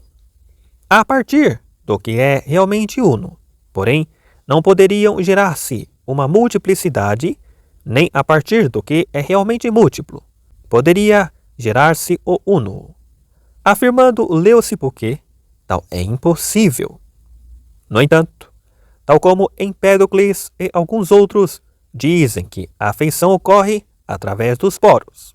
Assim, Leucipo diz que toda a alteração e toda a afeição ocorrem deste modo, produzindo-se a dissolução, ou seja, a corrupção por meio do vazio, e igualmente o aumento pela penetração de sólidos no vazio. Também Empédocles é quase forçado a assumir o mesmo que Leucipo, pois diz que há certos corpos sólidos, mas são indivisíveis, senão haveria poros contínuos na totalidade do corpo. Isto é, porém, impossível, pois não haveria nenhum outro sólido junto dos poros, e o corpo seria todo ele vazio. É necessário, portanto, que as coisas que estão em contato sejam indivisíveis e que os espaços entre elas, aos quais ele chama poros, sejam vazios. Mas é justamente deste modo que Leucipo se refere à ação e à paixão. Tal é, aproximadamente, o que estes filósofos dizem sobre o modo como umas coisas exercem ação e outras são afetadas. Quanto a estes, o seu modo de argumentação é claro e parece ser suficientemente congruente com as posições que assumem. Menos claro é o de outros, como o de Empédocles, em cuja teoria não é claro o modo como pode haver corrupção e alteração. Para aqueles filósofos, os corpos primários, as primeiras coisas a partir das quais os corpos se compõem, e as últimas nas quais se decompõem, são indivisíveis, diferindo apenas pela figura. Para Empédocles, porém, é evidente que todos os outros corpos, além dos elementos, estão sujeitos à geração e à corrupção, mas não é claro como se gera e corrompe a grandeza acumulada dos próprios elementos. Nem lhe é possível explicá-lo, sem dizer que o fogo, assim como todos os outros elementos, possui ele próprio um elemento, tal como escreveu Platão no Timeu. Com efeito, a explicação de Platão diverge da de Leucipo, tão só na medida em que este diz que os indivisíveis são sólidos e aquele diz que são superfícies, enquanto Leucipo diz que são definidos por um número infinito de figuras, sendo cada sólido indivisível definido por uma. Para Platão, as figuras são em número limitado, embora ambos afirmem a existência de corpos indivisíveis e definidos por figuras. Assim, é a partir destes indivisíveis que ocorrem as gerações e as dissociações, embora para Leucipo seja de dois modos, designadamente por meio do vazio e por meio do contato, pois é neste ponto que cada coisa é divisível, e para Platão seja apenas segundo o contato, pois nega a existência do vazio. Falamos em discussões anteriores sobre as superfícies indivisíveis. Quanto aos sólidos indivisíveis, deixemos por agora de parte uma consideração alargada das suas consequências e limitemo-nos a fazer uma curta digressão. Neste sentido, será necessário admitir que cada um dos indivisíveis é impassível, pois não pode ser afetado a não ser por meio do vazio, e incapaz de produzir qualquer afeição, pois não pode ser duro nem frio. No entanto, é seguramente absurdo exceptuar o quente, atribuindo-o à figura esférica, pois nesse caso será necessário que o frio, que lhe é contrário, pertença a alguma outra figura. Além disso, se estas propriedades, designadamente o quente e o frio, pertencerem aos indivisíveis, não menos absurdo será não lhes pertencerem o pesado e o leve, ou o duro e o mole. No entanto, Demócrito diz que cada um dos indivisíveis é tanto mais pesado quanto maior é a sua preponderância, pelo que é claro que também será mais quente. Ora, se os indivisíveis são assim, é impossível que não sejam afetados uns pelos outros. Um indivisível levemente quente, por exemplo, será afetado por outro que muito o exceda em calor. Além disso, se há um indivisível duro, também haverá um que seja mole. Mas o mole é assim, designado por sofrer alguma afeição, pois é mole o que cede à pressão. Por outro lado, além de ser absurdo que aos indivisíveis não pertença nenhuma propriedade, que não apenas a figura, será também absurdo que no caso de alguma outra lhes pertencer, seja somente uma, como o frio a um indivisível e o quente a outro, pois neste caso a sua natureza não seria alguma coisa única. Mas será igualmente impossível que haja mais do que uma propriedade a pertencer a um único indivisível, pois neste caso, sendo indivisível, possuiria as afeições no mesmo lugar, pelo que se fosse afetado ao ser arrefecido. Igualmente, enquanto arrefecido, exerceria alguma ação ou sofreria alguma outra afeição. O mesmo se verifica no caso das outras afeições, pois tanto aqueles que afirmam que os indivisíveis são sólidos, como aqueles que afirmam que são superfícies, incorrem de igual maneira nesta consequência. Com efeito, não havendo vazio nos indivisíveis, estes não podem tornar-se nem mais raros, nem mais densos. Além disso, é absurdo que haja indivisíveis pequenos, mas não haja indivisíveis grandes. Com efeito, é razoável que as coisas maiores se possam fragmentar, mais do que as pequenas, pois as primeiras, designadamente as grandes, decompõem-se facilmente, por colidirem com muitas outras. Mas por que motivo será a indivisibilidade, em geral, uma propriedade das coisas pequenas, mais do que das grandes? Além disso, aqueles sólidos terão todos uma única natureza, ou diferirão uns dos outros, como se, por exemplo, nas suas massas uns fossem igníneos e outros fossem térreos. Com efeito, se houver uma natureza única para todos eles, o que será aquilo que os separa? Ou por que motivo se não tornam uma única coisa ao entrar em contato, como quando a água entra em contato com a água? Com efeito, nenhuma diferença há entre o posterior e o anterior. Por outro lado, se são diferentes, quais são as suas naturezas? é evidente que haverá que estabelecer tais naturezas, como princípios e causas daquilo que ocorre mais do que as figuras. Além disso, se forem diferentes em natureza, tanto poderão exercer ação como ser afetados, ao entrar em contato recíproco. Além do mais, qual será o seu motor? Com efeito, se o motor for diferente deles, eles serão suscetíveis de ser afetados. Em contrapartida, se cada um for motor de si próprio, ou será divisível, em parte movendo e em parte sendo movido, ou possuirá contrários, a respeito de um mesmo aspecto, e a matéria será uma não apenas em número, como também em potência. Quanto àqueles que dizem que as afeições ocorrem devido ao movimento através dos poros, se tal também se der quando os poros estiverem cheios, estes tornam-se supérfluos. Com efeito, se o todo padece alguma afeição em tais condições, poderá do mesmo modo padecer ainda que não tenha poros e seja contínuo. Além do mais, como é possível que a visão através de alguma coisa ocorra da maneira como eles a explicam? Com efeito, não será possível atravessar os poros diáfanos, nem pelos pontos de contato, nem através dos poros, se cada um destes últimos estiver cheio. Em que poderá isso ser diferente de não ter poros? Tudo será, com efeito, igualmente cheio.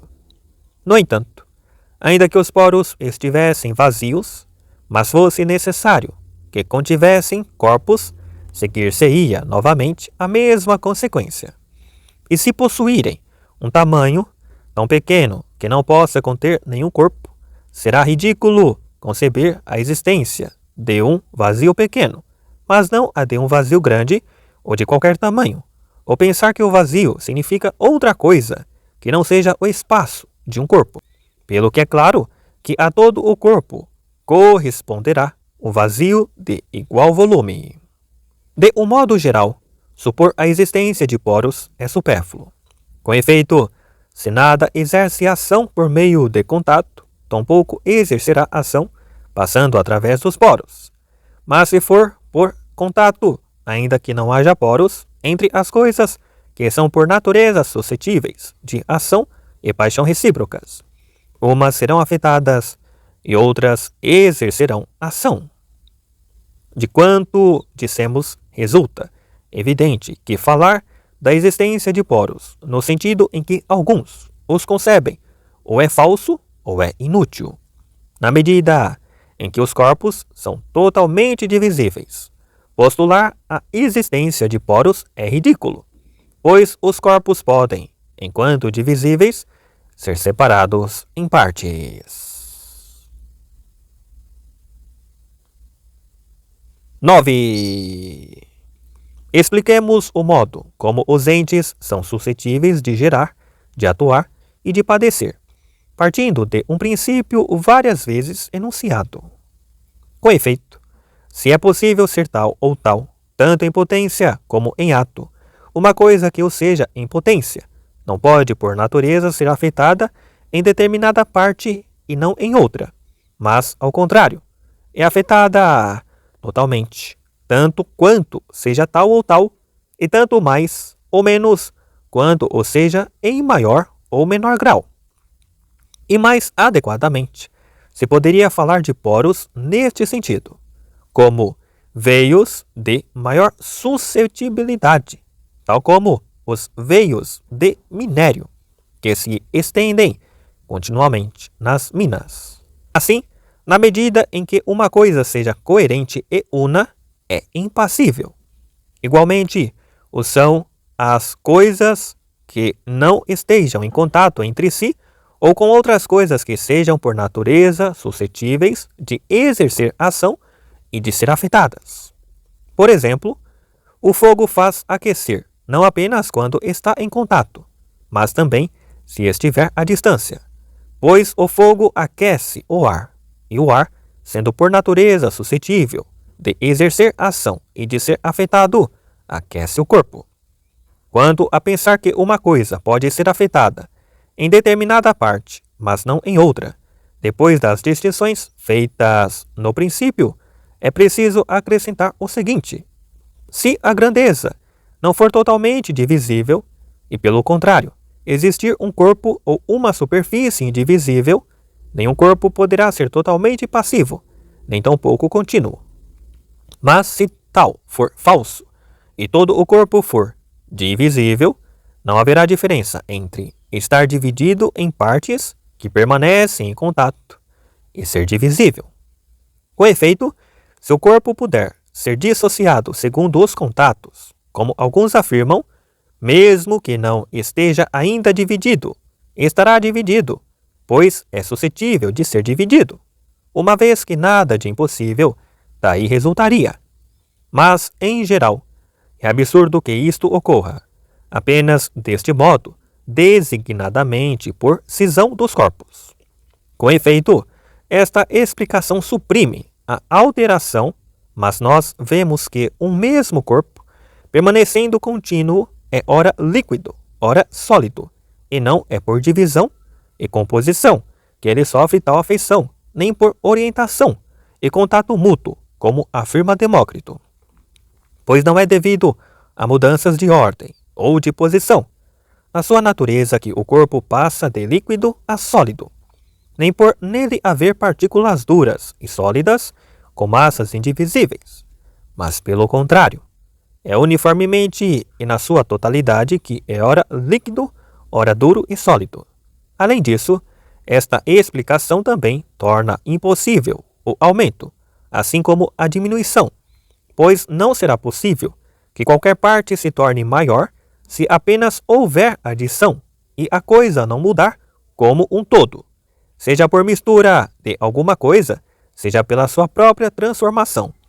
Fica assim determinado que as coisas geram e exercem ação, e que são geradas e afetadas umas pelas outras, e que tal é possível de determinado modo, mas não é possível do modo como alguns afirmam. 10. Resta considerar, de acordo com o mesmo procedimento metodológico, a mistura, pois era este o terceiro dos assuntos inicialmente propostos. Examinemos o que é a mistura. O que é aquilo que se pode misturar, de que entes é atributo e como o é, e ainda se a mistura existe ou é uma suposição falsa. De acordo com o que alguns afirmam, é impossível haver mistura de uma coisa com outra, pois dizem que se as coisas misturadas tiverem ambas continuado a existir e não foram alteradas, não estão agora mais misturadas do que antes, mas em estado semelhante. Em contrapartida, se uma delas se tiver corrompido, não foram misturadas, mas uma existe e a outra não, ao passo que a mistura se dá entre coisas que estão em estado semelhante. A situação será a mesma se cada uma das coisas em mistura se tiver corrompido, quando ambas se juntaram, pois as coisas que de maneira nenhuma existem não podem ser misturadas. Este argumento parece, por conseguinte, exigir que se defina o que distingue a mistura da geração e da corrupção, e o que distingue aquilo que é miscível daquilo que é suscetível de geração e de corrupção, pois é claro que a mistura, se existe, terá de ser diferente. Deste modo, uma vez esclarecidas estas diferenças, as dificuldades poderão ser resolvidas.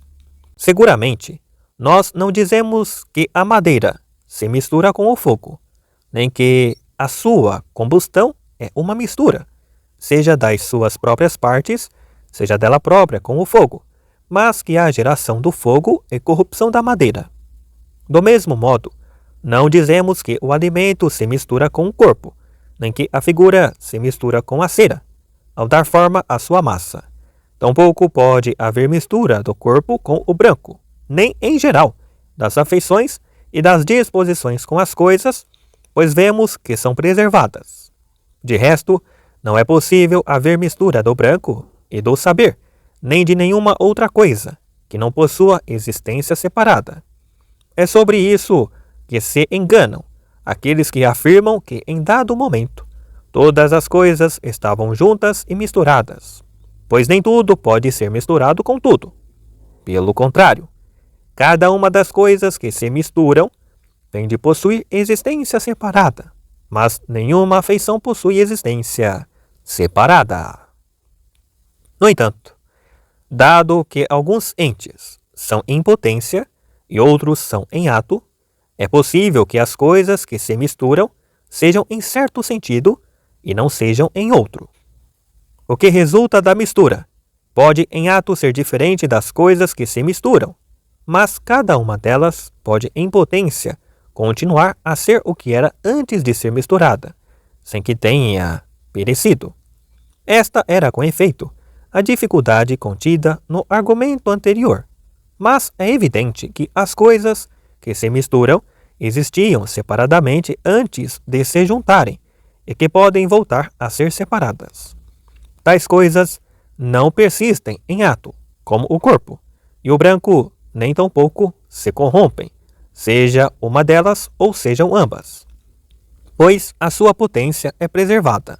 Assim sendo, deixemos de parte estas dificuldades e passemos a examinar o problema que se lhe segue, designadamente se a mistura é alguma coisa relativa à percepção. Quando as coisas que se misturam são divididas em partes tão pequenas e colocadas junto umas das outras de um modo tal que nenhuma em particular seja claramente perceptível, estarão então misturadas? Ou não estarão misturadas, senão quando qualquer parte de uma das outras que se misturam se justaponha a qualquer parte de outra? No primeiro sentido, disse certamente que as coisas estão misturadas. Disse, por exemplo, que a cevada está misturada com o trigo quando cada grão da primeira se encontra junto de um grão do segundo. Mas, se todo o corpo é divisível, desde que o corpo que se mistura com outro corpo seja homeômero, qualquer parte de um deveria estar junto de uma qualquer parte do outro.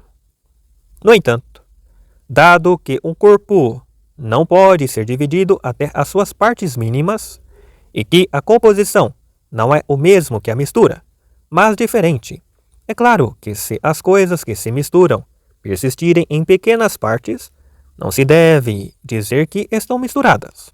Com efeito, tal será uma composição e não uma fusão ou uma mistura, e a parte não será composta na mesma proporção que o todo. Em contrapartida, afirmamos que se as coisas estiverem misturadas, o resultado da mistura deverá ser homeômero, e que, tal como a parte da água é água, assim deverá ser a parte do resultado da fusão. Se, porém, a mistura fosse uma composição de pequenas partes, nada disto ocorreria, mas, ao contrário, as coisas estariam misturadas somente em relação à percepção, e uma mesma coisa que parecesse misturada a alguém que não possuísse agudeza de vista, não estaria misturada aos olhos de Linceu. De igual modo, é claro que tampouco se deve dizer que as coisas estão misturadas, em resultado de uma divisão tal que qualquer parte de uma fica junto de uma qualquer parte da outra, pois é impossível que sejam divididas desta maneira. Assim sendo, ou a mistura não existe, ou teremos de aduzir uma nova explicação, de modo como é possível que ocorra. Ora, como dizemos, alguns entes são ativos e outros são afetados pelos primeiros. Alguns, designadamente, aqueles cuja matéria é a mesma, têm relações recíprocas, sendo suscetíveis de exercer ação uns sobre os outros e de ser afetados uns pelos outros. Outros, designadamente, aqueles cuja matéria não é a mesma, exercem ação, permanecendo impassíveis. Destes últimos não pode haver mistura, pelo que não é misturando-se com os corpos que a medicina e a saúde produzem saúde.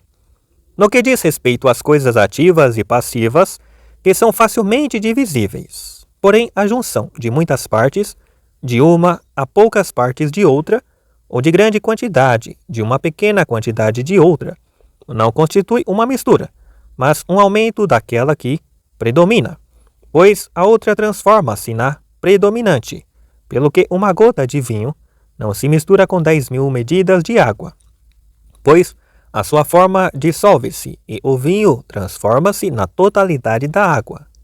Em contrapartida, enquanto as coisas são de certo modo equivalentes em potência, cada uma delas muda, na direção da predominante, a partir da sua própria natureza, sem contudo se converter na outra, mas em alguma coisa intermédia e comum. É portanto claro que só os agentes que possuem uma contrariedade são miscissíveis, pois estes agentes são reciprocamente suscetíveis à afeição. Além disso, os entes misturam-se melhor em partes pequenas de um justapostas a partes pequenas de outro, pois modificam-se reciprocamente, com maior facilidade e celebridade, ao passo que a mudança de uma grande quantidade, mesmo sob a ação de uma grande quantidade, é morosa. Por isso, são miscissíveis os entes divisíveis e passivos que são facilmente delimitáveis, já que estes se dividem facilmente em partes pequenas. E tal é o que significa ser facilmente delimitável. Os líquidos, por exemplo, são os mais miscissíveis de todos os corpos, pois de todos os corpos divisíveis, o líquido é o mais facilmente delimitável, desde que não seja viscoso. Com efeito, os líquidos viscosos apenas aumentam o volume do composto em quantidade e tamanho.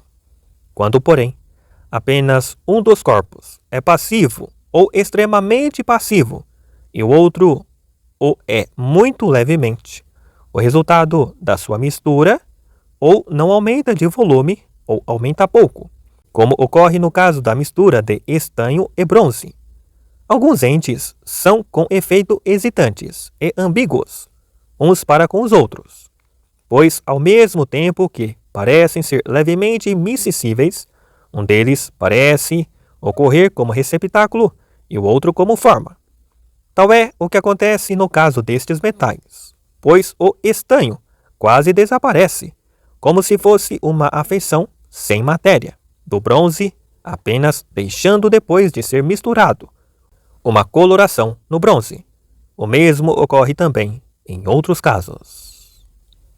Torna-se claro, a partir do que dissemos, que a mistura existe, assim como o que é, porque ocorre e quais são os entes miscissíveis, pois que há certos entes tais que são suscetíveis de afeição recíproca e facilmente delimitáveis, ou seja, facilmente divisíveis. Não é necessário, com efeito, que estes entes se corrompam ao serem misturados, nem que continuem simplesmente a ser os mesmos, nem que a sua mistura seja uma composição, nem que seja uma mistura apenas relativa à percepção. Em contrapartida, é miscissível o que, sendo facilmente delimitável, é suscetível de exercer ação e de ser afetado, e pode ser misturado com outra coisa que tal, pois o miscissível é relativo ao homonimamente miscissível, e a mistura é uma união de coisas miscissíveis que foram alteradas.